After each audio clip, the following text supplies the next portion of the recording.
Mandami is the left, is a Democratic candidate, but it's not about left and right. If you look at your Republican candidates, and you will see CCP's shadow all over as well. And this is a key point that Americans keep forgetting.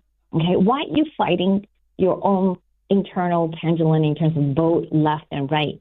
CCP doesn't care. They have planted all of those, like Winnie the Greco with Eric Adams. You know, if you go to see the shorts that we put it out, and Winnie the Greco was a spy, a CCP operative.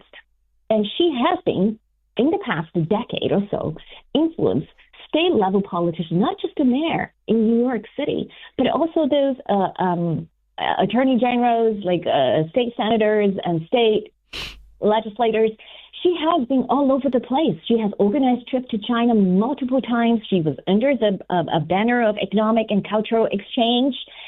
And she brought so many people. And don't forget, Linda Sun, who was the former aide to Cuomo and to Kathy Hochul. Yes. And she and her husband was indicted and charged with so many charges. And don't look away. And these are Republicans. When it comes to the Mandani, right? Rosa Mandani, the same thing. Who is funding him? Okay? It's like a first degree. You connect it to Shanghai. You connect to Chinese Communist Party directly. And not only talking about money, but we're talking about TikTok. Mandani's success largely attributed to the TikTok. So who controls the TikTok black box algorithm?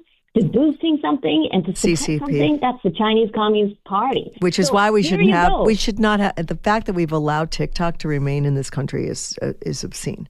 Exactly. And that's another place where President Trump backed away when they should have shut that down. And I agree with you wholeheartedly on that.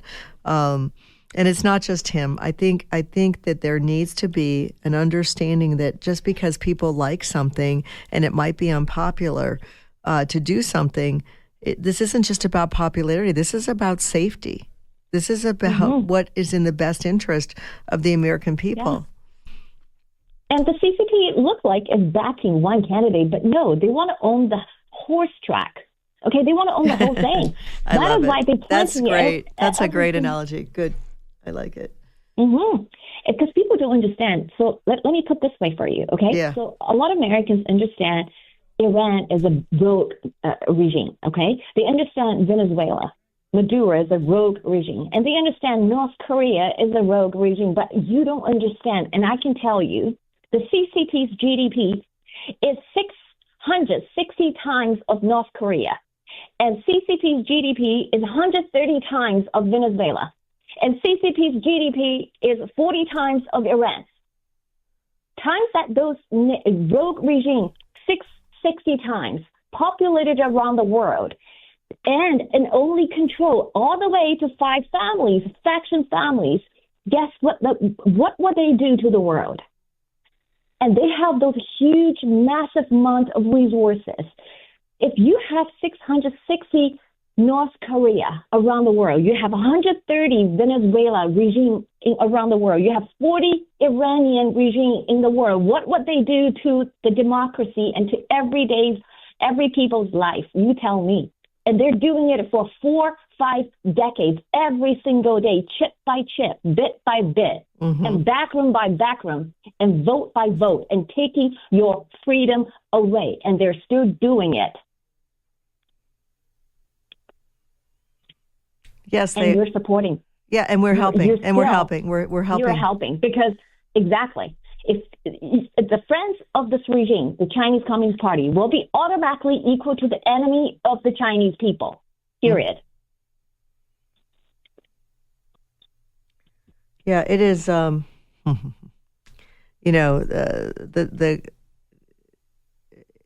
are some that say that the Chinese Communist Party is actually part of the Soviet Union Communist Party, and that they are working in tandem. So it, and when we look at the CCP, and we look at Russia right now, those are still really big threats to this country. And we cannot be empowering them or giving them a pass because some universities might shut down. Do I want universities to shut down? No.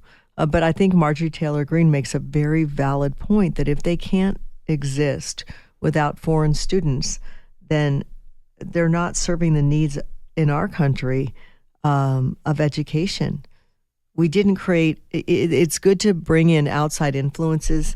However, it is not good to bring in outside perpetrators who want to destroy you and make you self-reliant like they have. Like there's so many things that we conceded over, and we've talked about all these things before, so that we cannot, so we're crippling, so we're giving up our food production, we're giving up our farmlands, we're letting them steal military secrets. We are weakening ourselves so that we are making it easy for them to take over. Tomorrow, no. But this is why you have to draw a line in the sand and say, not on our watch, not now. There's no common sense in what the CCP does. It's for one purpose only, to enrich those 5 families. That's it. Mm-hmm. It's very, and how they do it, is they try to, they don't even try. They've successfully infiltrated our country, and we push back in one area, but we don't push back completely. So they just kind of go in a different place. They're like a snake, that slithers and goes someplace else. And it's really, if you don't understand that, and again, this is not the Chinese people, but this is their leadership. I think they had full control over the last president and his administration, and manipulated. And we're still discovering those things, right? I jokingly said the burn bag, but I guarantee you that why Miles Guo is in prison right now is because of the CCP and their relationship with the former president. I guarantee you that. I'm sure we're all going to find that out. I think we all know that intellectually, but we're going to wait to see and have it proved to us. Because the people that were in charge, right? I mean, okay. So, absolutely. And that's why it's important that we stand up and we speak out for those that have been oppressed and illegally jailed. He's still not been given any sentence. He's in prison and with no sentence. Why is that? Because if he's held in prison, he's not out in the public, and they believe that he is losing credibility, where I think, like Steve Bannon, when he got out of prison, his stock rose. I think that same thing is going to happen with Miles Guo, and my hope is that he does not have to remain in prison much longer, that he gets to be returned to his family and to the movement, because it is time that, we understand what is happening to the breadth and depth that we need to. So anything else? It comes back. Yes. It comes back to, exactly the espionage network that embedded in the United States. Miles Guo in 2017 told us, New York consulate in the United States is the largest spy hub in the United States, and it's top 5 in the world. Okay, so shut down the New York consulate. Video that he did. Yeah, exactly. Because under the Pompeo, former secretary, he shut down the Houston consulate. But Miles Guo in 2020 said it's not a big deal at all. Houston. If you think Houston is bad, think about New York. Nothing would change in the United States until the New York consulate is shutting down, because that's the largest spy hub here. He told us repeatedly, but still, what's going on? New York City is almost completely taken over by CCP. Doesn't matter where you look, left, right, and middle, all the candidates are CCP prompt candidates. Okay, it doesn't matter which mayor you chose. They're representing the Chinese Communist Party interest, not you, not the Republican, not the Democrats. Okay? It doesn't Yes. matter. You think your vote means something. It doesn't mean anything. Miles Guo told you that many, many years ago. But still, Americans let that happen because you're not fast enough. So I think you really have to pray up and wake up because CCP, as you said, they're a snake. They're changing.